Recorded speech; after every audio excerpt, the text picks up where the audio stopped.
ये लेक्चर 5 है जिसमें हमने set, Venn diagram, power set, set operation और लॉज ऑफ सेट को डिस्कस करना है। सेट क्या होता है? सेट एक वेल डिफाइन क्लास होता है या कलेक्शन होता है ऑब्जेक्ट का, यानी ये क्लास होगी या ऑब्जेक्ट होगी लेकिन साथ साथ वेल डिफाइन भी क्यों होगी। जैसे कि ह्यूमन है, ह्यूमन एक सेट में हो सकता है क्योंकि ये वेल डिफाइन भी है और एक कलेक्शन को भी रिप्रेजेंट कर रहा है। सिमिलरली एनिमल भी एक क्लास भी है या वेल डिफाइन भी है, कलेक्शन भी है, living thing etcetera. Okay, element कैसे कहते हैं? ये जो ऑब्जेक्ट, जो चीज़ आप रख रहे हो, जैसे कि ह्यूमन हो गया, एनिमल हो गया, लिविंग थिंग हो गया, object of set are called, उसको क्या बोलते हैं? एलिमेंट बोलते हैं। ये मैंने एक सेट लिखा है, सेट के लिए ये दरमियानी ब्रैकेट यूज़ कर लेते हैं। ये सेट ऑफ वावल है, ये है टेबुलर फॉर्म। ये कौन सी फॉर्म है? Tabular form. इसको मैं डिस्क्रिप्टिव में किस तरह लिखूँगा? देखिए, एक सच दैट एक्स, ये है इंग्लिश अल्फ़ाबेट। मैं जिक्र करूँगा कि ये जो एक्स है इंग्लिश अल्फ़ाबेट है, फिर मैंने उसको रिस्ट्रक्ट किया हुआ है कि इंग्लिश अल्फ़ाबेट में क्या है? वावल है। अब वावल को सारों को पता है। अब देखिए 2 4 6 ये एक सेट हो गया जी। इसकी ये कौन सी फॉर्म हो गई? टेबुलर फॉर्म है। ये डिस्क्रिप्टिव है ऊपर वाली की। अब देखिए ये इवन नंबर है, तो मैं इसकी ये डिस्क्रिप्टिव फॉर्म किस तरह डिस्कस करूँगा कि पूरे एलिमेंट के लिए मैंने एक्स यूज़ किया। कौन से नंबर आ गए? इवन। कहाँ तक है? 6 तक, तो इसका मतलब है कि 8 से लेस है। ये भी ओके हो गया। अब इसके बाद हम टाइप ऑफ सेट पढ़ेंगे, वेन डायग्राम फिर बाद में पढ़ेंगे, सेट ऑपरेशन भी पढ़ेंगे, अलजेब्रा ऑफ सेट, फाइनाइट वगैरह डिस्कस करेंगे। देखिए यूनिवर्सल सेट क्या होता है? यूनिवर्सल सेट में जो सेट आप गिवन ले रहे हो, फॉर एग्जांपल 2 सेट आप ले रहे हैं ए और बी, इसमें जो एलिमेंट होंगे वो इसी सेट में इंक्लूड होंगे। ठीक हो गया? फॉर एग्जांपल ए की वैल्यू है 1 2, बी की वैल्यू है 1 2 3। अब इसके दोनों के लिए यूनिवर्सल सेट ऐसा होगा कि पूरे एलिमेंट इसमें आ जाए 1 2 3 4 5। अब ये कैसा सेट है कि इसमें गिवन सेट दोनों आ रहे हैं। एम्प्टी सेट कैसे कहते हैं? ये जिसको नल सेट भी बोल सकते हैं। ये ऐसा सेट होता है जिसमें कोई एलिमेंट नहीं होता। फॉर एग्जांपल ये इसकी रिप्रेजेंटेशन है, या इसको लोग फी भी बोलते हैं। सबसेट किसे कहते हैं? सबसेट किसे कहते हैं कि फॉर एग्जांपल एक सेट ए है, एक सेट बी है, अगर इसके सारे एलिमेंट दूसरे सेट में आ जाए तो इसको क्या कहते हैं? सबसेट कहते हैं। फॉर एग्जांपल ऊपर वाली मिसाल आप देख सकते हैं 1 2 3, बी में लिख सकता हूँ 1 2 3 4। आप देख सकते हैं ए की पूरी एलिमेंट किस में इंक्लूड है? बी में। जब इसका मतलब है कि ए सबसेट हो गया बे, इसको रिप्रेजेंटेशन में किस तरह लिखोगे? ये इसकी रिप्रेजेंटेशन हो जाएगी। गुड। फिर इक्वल सेट कैसे कहते हैं? जिसके एलिमेंट इक्वल हो, या ए सबसेट ऑफ बी हो, बी सबसेट ऑफ ए हो, ए की बी में हो, बी के ए में हो, तो दोनों आपस में क्या होते हैं? इक्वल होते हैं।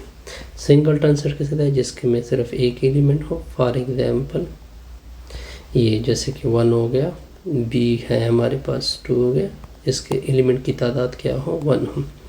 डिसजॉइंट कैसे कहते हैं? फॉर एग्जांपल ये सेट ए है, ये सेट बी है, इसकी इंटरसेक्शन एम्प्टी आ जाए। मैं इसकी एग्जांपल कहाँ पे लूँगा? फॉर एग्जांपल ए की वैल्यू है 1 2, बी की वैल्यू है 3 4। अब इन दोनों में इंटरसेक्शन में क्या आ रहा है? नथिंग, यानी एम्प्टी। तो ये क्या हो गया? डिसजॉइंट। पावर सेट कैसे कहते हैं? जिसमें किसी सेट के सारे, फॉर एग्जांपल 1 2 3, इसके सारे जितने सबसेट है वो आप ले लें, इसको क्या बोलते हैं? Power set. इसको प्रॉपर बाद में डिस्कस। प्रॉपर सबसेट कैसे कहते हैं? इसको भी बाद में डिस्कस कर लेते हैं प्रॉपर वजाहत के साथ। अब देखिए वेन डायग्राम क्या होता है? वेन डायग्राम एक रिप्रेजेंटेशन होता है सेट का, जिसमें जो यूनिवर्सल होता है वो रेक्टेंगुलर फॉर्म में लिया जाता है। यूनिवर्सल के लिए क्या लिया जाता है? Rectangular form. और जो सेट होते हैं उसको हम सर्कल की फॉर्म में लेते हैं। फॉर एग्जांपल ये आपका सेट, फॉर एग्जांपल अगर कोई आपसे कहे कि ए सबसेट ऑफ बी को आप किस तरह रिप्रेजेंट कर ले, किस में रिप्रेजेंट कर ले? वेन डायग्राम में। तो मैंने आपके सामने देखिए ए के अंदर क्या मौजूद है? बी है, ठीक हो गया। तो मैंने ए के अंदर क्या रख दिया है, बी रख दिया और बी ऊपर आ गया, ठीक है। तो जो इनको ए के सारी एलिमेंट, तो ए के एलिमेंट को मैंने सारे क्या किए, शीट किए हैं, क्योंकि वो बी में इंक्लूड हैं। अगर आपसे पूछा जाए फॉर एग्जाम्पल साइड पे बी सबसेट ऑफ ए पूछा जाए तो इसको किस तरह करोगे, ये देखिए ये यूनिवर्सल होगा, अब बी अंदर आ जाएगा, ए बाहर से हो जाएगा, ये ए ये बी, अब बी के एलिमेंट को क्या करोगे, शिफ्ट करोगे। डिसजॉइंट सेट किसे कहते हैं, जिसमें कुछ कॉमन ना हो। तो देखिए सेट ए और सेट बी, इनमें कुछ भी कॉमन नहीं है। फॉर एग्जांपल अगर सेटों में कॉमन हो तो आप दोनों सेट को क्या करोगे, एक दूसरे के साथ ओवरलैप करोगे और ये चीज़ किसको रिप्रेजेंट करेंगी, कॉमन चीज़ को। आप देख सकते हैं कि ये सेट ए है और ये सेट बी है, इनकी इंटरसेक्शन किस तरह आ जाएगी, इनके इंटरसेक्शन में सिर्फ 3 कॉमन है, तो 3 मैंने दरमियान में रखा है, इसको आपने क्या करना है, शीट करना है। ये इसकी क्या आ जाएगी, ए इंटरसेक्शन बी। अब आते हैं पावर सेट की तरफ। पावर सेट क्या होता है, जिसमें इस सेट के सारे सबसेट लिए जाए। आप देख सकते हैं एम्प्टी भी इसमें है, 1 भी दोबारा इसी सेट ए में इंक्लूड हो रहा है, 2 भी इंक्लूड हो रहा है, 3 भी इंक्लूड हो रहा है, 1 2 भी ए सेट में है, 1 3 भी ए सेट में है, 2 3 भी ए में सेट में है, 1 2 3 भी ए सेट में है। ये जितने सेट है ये सारे के सारे किसके सबसेट हैं, ए के। इसको क्या बोलते हैं, पावर सेट। तो पावर सेट को रिप्रेजेंट किया जाता है पी ऑफ ए से। इसका फार्मूला क्या, अगर आपने इसके पावर सेट निकालने हो तो 2 ऊपर एन। एन किसे कहते हैं, एन होता है नंबर ऑफ एलिमेंट जो सेट अप है उसमें। फॉर एग्जांपल इसमें एन की तादाद 3 है, तो इधर आप 3 करोगे तो 2 पावर 3, तो इसमें नंबर ऑफ पावर सेट कितने बनेंगे, 8 बनेंगे। अब सब प्रॉपर सबसेट कैसे कहते हैं हम, कि ए सबसेट है बी का, ठीक है, ए सबसेट है बी का। आप देख सकते हैं कि 1 2 और 1 2 3 ए बिल्कुल कंटेन हो रहा है बी में।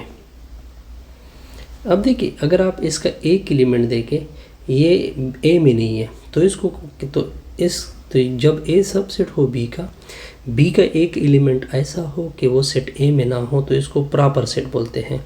तो इसकी रिप्रेजेंटेशन प्रॉपर के लिए ये की जाती है, ये नीचे का जो डैश होता है वो नहीं लगाया जाता। यहाँ तक ओके, ये प्रॉपर सेट की रिप्रेजेंटेशन होती है। या कुछ लोग इस तरह भी डिफाइन करते हैं कि ए सबसेट बी का हो लेकिन ए बी के इक्वल ना हो, ये भी है।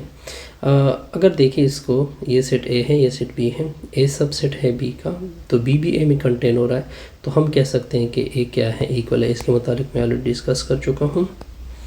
अब देखिए ये आपके सामने ए है, ये आपके सामने बी है, ये एक दूसरे के प्रॉपर सबसेट है। क्यों, क्योंकि ए सबसेट है बी का लेकिन ए बी के इक्वल नहीं है। या इस तरह भी कह सकते हैं कि सेट ए तो बी में कंटेन हो रहा है लेकिन बी में कुछ एलिमेंट ऐसे हैं जो कि सेट ए में नहीं है।